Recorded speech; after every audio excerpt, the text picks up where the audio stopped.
नमस्कार दोस्तों, जैसा कि आप जानते हैं बिहार के जितने भी वोटर कार्ड धारक हैं उन सभी वोटर कार्ड धारकों को इस प्रकार गणना जो प्रपत्र प्रारूप है, जो फॉर्म है, उनको भरना जरूरी है।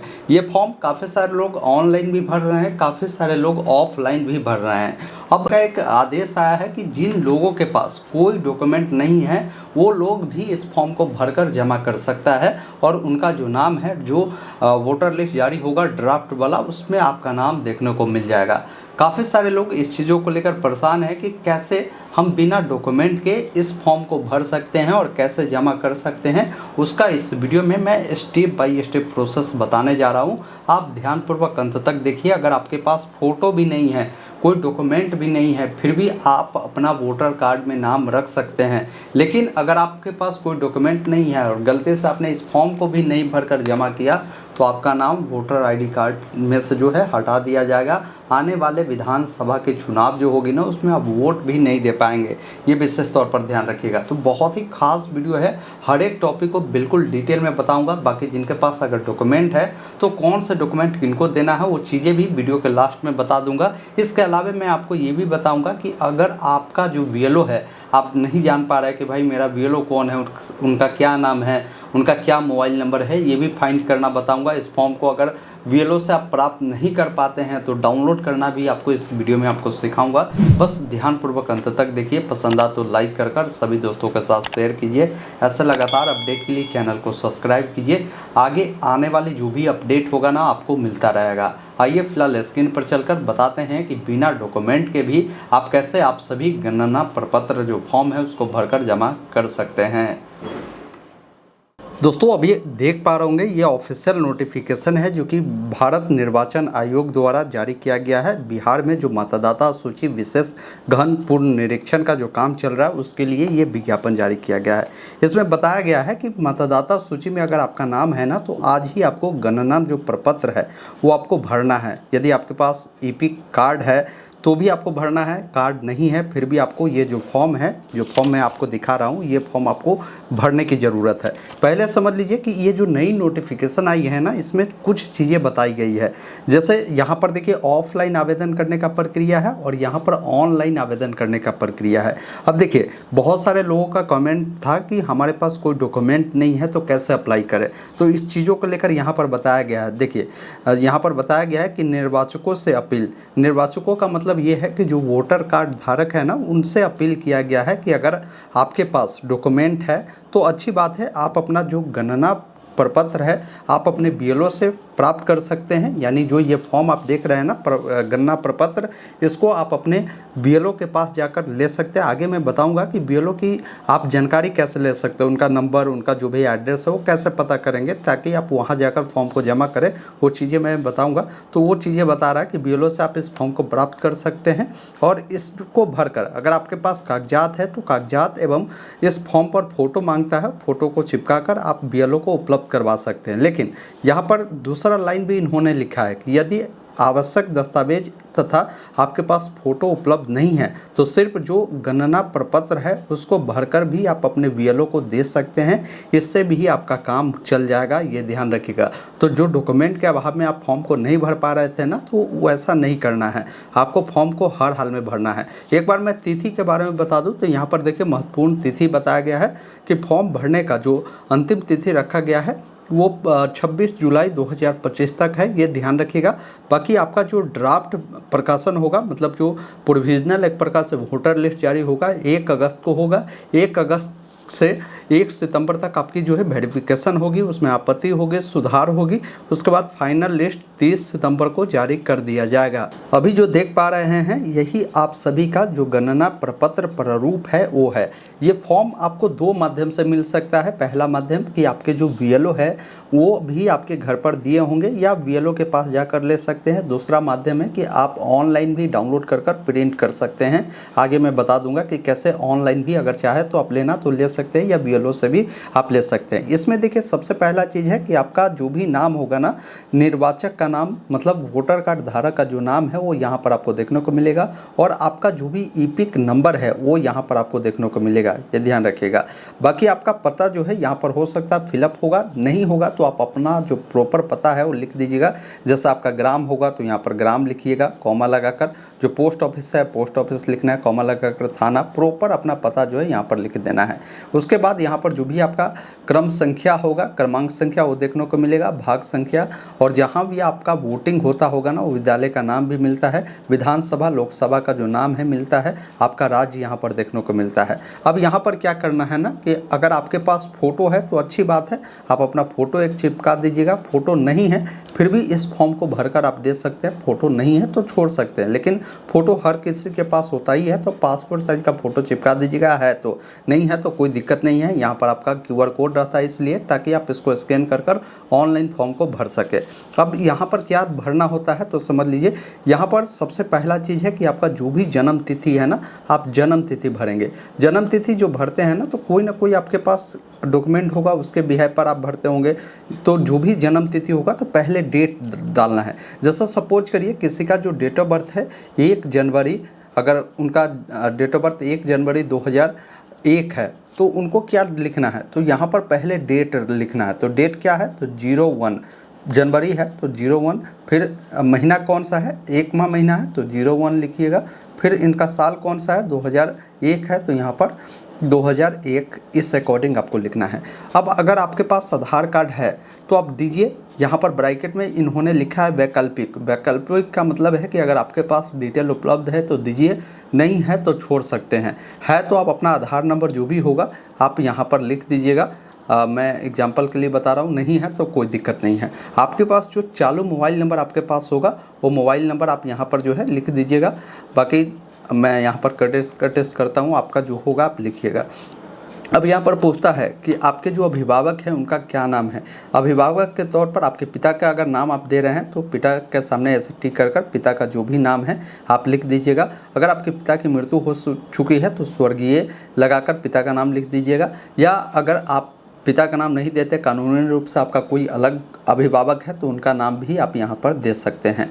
अब ये जो जानकारी दे रहा है अपने पिता का दे रहा है, तो अगर आपके पिता का वोटर आईडी कार्ड बना है तो उनका एक वोटर आईडी कार्ड नंबर होता है। जैसे ही यहाँ पर ईपिक नंबर इन्होंने बोला है कि यदि उपलब्ध है तो आप दीजिए। अब वो कैसा होता है तो देखिए, हमारे पास जो है एक वोटर आईडी कार्ड है, मैं आपको समझाने के लिए बता रहा हूँ। यहाँ पर देखिए ऊपर में ही आपको एक जो है वोटर आईडी कार्ड नंबर लिखा होता है, ये नंबर आपको देना है, ये ध्यान रखिएगा। बाकी आपके पिता के जो नाम है जानकारी है वो आपको इसी पर देखने को मिलता है, तो वही ईपिक नंबर आपको देना है। फिर माता जी का जो नाम होगा ना, माता जी का नाम आप यहाँ पर लिख दीजिएगा। और माता जी का भी वोटर आईडी कार्ड बना होगा तो इस प्रकार वोटर आईडी कार्ड होगा, चाहे पुराना भी होगा या इस प्रकार का होगा, वहाँ पर आपको ईपिक नंबर इस प्रकार लिखा होता है, उसको यहाँ पर आपको देना है।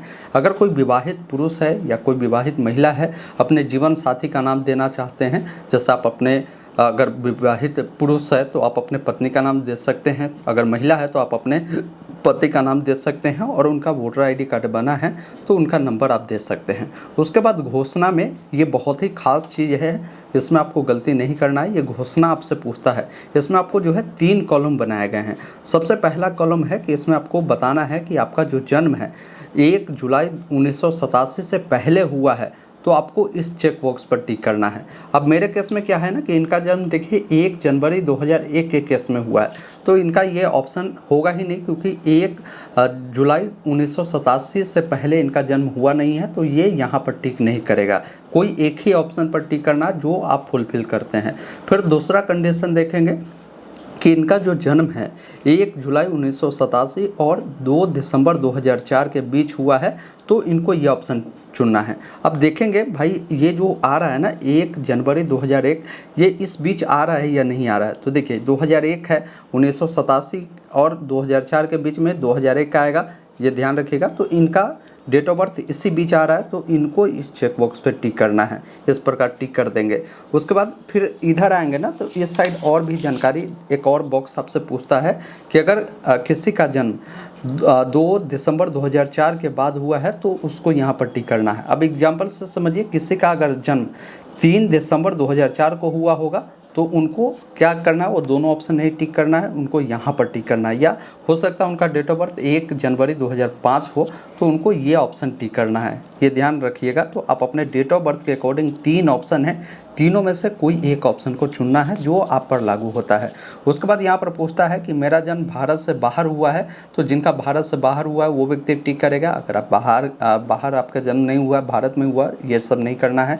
अगर आपको भारत में जो पंजीकरण या नागरिकरण या नागरिकता आपको प्राप्त हुआ है तो आप यहाँ पर टिक करेंगे, नहीं तो इसको ऐसा ही छोड़ना है।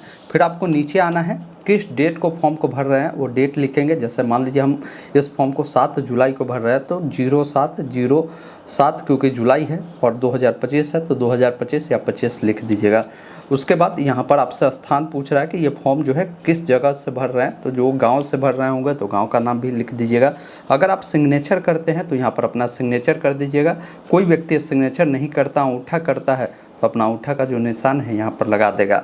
अब उसके बाद इसमें आपको कुछ करने की ज़रूरत नहीं है। अगर आपके पास कोई डॉक्यूमेंट नहीं है, बस आपको क्या करना है, इस फॉर्म को जो आपने भरा है इस फॉर्म को भरिए। फ़ोटो भी है तो चिपकाइए, नहीं है तो भी आप इस फॉर्म को ले जाकर आप अपने BLO के पास जमा कर दीजिएगा। लेकिन जिनके पास अगर डॉक्यूमेंट है तो अब बोलेंगे कि सर अगर मेरे पास डॉक्यूमेंट है तो किनको कौन डॉक्यूमेंट देना है वो मैं बता देता हूँ। नहीं है तो मैंने बता दिया, डायरेक्ट इस फॉर्म को भरकर आप जमा कर दीजिएगा। अब जिनके पास अगर डॉक्यूमेंट है ना तो यहाँ पर बताया गया है कि जिनका भी जन्म 1 जुलाई 1987 से पहले हुआ है, अगर आप इस चेक बॉक्स पे टिक करते हैं तो ऐसे लोगों को जो डॉक्यूमेंट देना है इनको अपने जन्म तिथि को प्रस्तुत करने के लिए आपकी जन्म तिथि कोई भी डॉक्यूमेंट पर लिखा हुआ है वो डॉक्यूमेंट दे सकते हैं। और आप ऐसा भी कर सकते हैं कि अपने जन्म स्थान को प्रमाणित करने के लिए भी कोई एक डॉक्यूमेंट दे सकते हैं। कोई एक ही डॉक्यूमेंट इनको देना है इन दोनों के लिए। तब देखिए इन्होंने डॉक्यूमेंट के लिए एक सूची दिया है, उस सूची में दिखाना चाहता हूँ। ये 11 प्रकार के डॉक्यूमेंट की लिस्ट है। अब इसमें से देख लीजिए, जैसे आज के समय में क्या है ना कि आपके पास निवास प्रमाण पत्र होगा, तो यहाँ पर बोला गया कि निवास प्रमाण पत्र भी है तो ये चलेगा। जन्म का स्थान ये प्रस्तुत आपका कर देता है, ये आप दे सकते हैं। अगर आप पढ़े लिखे होंगे तो आपका कोई भी स्कूल कॉलेज का जो है सर्टिफिकेट होगा शैक्षणिक संबंधित, वो भी आप दे सकते हैं। पासपोर्ट है या आपका जन्म प्रमाण पत्र है, तो कोई एक ही डॉक्यूमेंट देना है। ये नहीं कि पूरा देखे अब है भाई इतना लिस्ट है तो इसमें से कौन कौन दे, ऐसा नहीं है। कोई एक डॉक्यूमेंट ऐसे केस में आपको देना है जिसका जन्म इस अनुसार होगा। तो बाकी जिनका भी जन्म 1 जुलाई 1987 से लेकर 2 दिसंबर 2004 के बीच हुआ है ना, तो इनको जो है यहाँ पर अपने जन्म तिथि और इनको जन्म स्थान के लिए कोई एक डॉक्यूमेंट देना है। ज़रूरी नहीं कि जन्म प्रमाण पत्र ही देना है, मैंने आपको बताया ना कि कोई एक डॉक्यूमेंट दे दीजिए। आप चाहे तो अपना निवास दे दीजिए, मैट्रिक का अगर सर्टिफिकेट मार्कशीट है जहाँ पर आपकी जन्म तिथि लिखी हुई है, आप कोई एक प्रमाण पत्र आपको देना होगा। उसके बाद क्या है कि आपको माता पिता के जन्म तिथि और जन्म स्थान को प्रमाणित करने के लिए एक डॉक्यूमेंट देना है। तो आपके माता पिता का अगर मान लीजिए आपका आवासीय बना हुआ है वो आप दे सकते हैं, या इनमें से आपको जो 11 प्रकार के लिस्ट है ना, तो इनमें से कोई ना कोई एक डॉक्यूमेंट आपके माता पिता का भी देना होगा। अगर आप देना चाहते हैं तो, नहीं देना है तो कोई दिक्कत नहीं है। बाकी तीसरा ऑप्शन है कि जिनका भी अगर 2 दिसंबर 2004 के बाद हुआ है ना, तो इनको अपने जन्म तिथि और जन्म स्थान को प्रमाणित करने के लिए 11 में से कोई भी एक डॉक्यूमेंट आप दे दीजिएगा। उसके अलावा आपको माता और पिता दोनों के जन्म तिथि और जन्म स्थान को प्रमाणित करने के लिए एक डॉक्यूमेंट दे देना है, ये ध्यान रखिएगा। तो यही डॉक्यूमेंट है, यही आपको देना है, यही 3 केसेस है, ये ध्यान रखिएगा। बाकी बिना डॉक्यूमेंट को भी ये फॉर्म आपका सबमिट होगा, कोई दिक्कत नहीं है। आप जाकर फॉर्म को सबमिट करिएगा, क्योंकि मैं जो भी जानकारी दे रहा हूँ ये बिल्कुल ऑफिशियल नोटिफिकेशन है जो कि आप देख पाएंगे भारत निर्वाचन आयोग के द्वारा जारी किया गया है। यहाँ पर क्लियर बताया गया है कि अगर आपके पास कोई डॉक्यूमेंट नहीं है तो सिर्फ इस गणना प्रपत्र को भरकर आप BLO को दे सकते हैं। अब आइए BLO की जानकारी कैसे निकालना है उसके बारे में मैं आपको जानकारी बताता हूँ। इसके लिए सबसे पहला काम करना है, गूगल ओपन करना है। गूगल में टाइप करना है ऑनलाइन अपडेट STM, या वेबसाइट मिलेगा ऑनलाइन अपडेट STM.in का, और यहीं पर मिलेगा वोटर इनुमरेशन 2025 ऑनलाइन अप्लाई, जिस पर क्लिक करेंगे। नीचे आएंगे ना तो डायरेक्ट आपको सभी लिंक उपलब्ध करवा दी गई है। जैसे किसी को मान लीजिए फॉर्म डाउनलोड करना है तो यहाँ पर देखिए फॉर्म डाउनलोड करने का लिंक है, आप इस पर क्लिक करेंगे। यहाँ पर ये पॉपअप आएगा, इसको क्लोज कर देखिए एक ऑप्शन मिलता है आपको यहाँ पर डाउनलोड फील्ड फॉर्म, जिस पर क्लिक करना है। यहाँ पर आप अपना वोटर आईडी कार्ड, साथ में उसका नंबर और मोबाइल नंबर, कैप्चा कोड को डालकर रिक्वेस्ट ओटीपी पे क्लिक करेंगे। ओटीपी जाएगा, यहाँ से डाउनलोड कर लेंगे। वही किसी को अगर मान लीजिए बीएलओ के बारे में जानकारी फाइंड करना है तो देखिए बीएलओ डिटेल फाइंड का एक लिंक मिलता है, इस पर क्लिक करना है। आपको अपना बीएलओ की जानकारी चाहिए तो आप अपना वोटर आईडी कार्ड नंबर डालेंगे, कैप्चा कोड को डालकर सर्च करेंगे। उसके बाद यहाँ पर जितने भी जो ऑफिसर है या बीएलओ है सबकी डिटेल आपको आ जाएगा। जैसे बीएलओ का जो आपको नाम है वो देखने को मिलेगा, बीएलओ का नंबर मिलेगा। कभी कभी क्या है ना कि बीएलओ अगर मान लीजिए आपकी लापरवाही करती है, पैसा डिमांड करती है, तो वैसे स्थिति में आप इनका कंप्लेन एआरओ को भी कर सकते हैं, डीईओ को भी आप कर सकते हैं, तो सबका जानकारी आपको मिल जाएगा।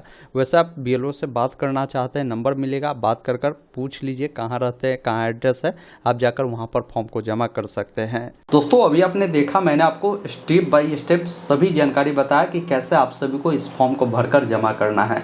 बाकी मैंने इन तमाम चीज़ों को लेकर एक प्लेलिस्ट बनाया है जिसमें आपकी जितने भी डाउट कन्फ्यूजन है वो सारा क्लियर हो जाएगा। ये वीडियो के कॉमेंट बॉक्स में या डिस्क्रिप्शन में देखने को मिलेगा, ज़रूर देखिएगा। धन्यवाद। जय हिंद।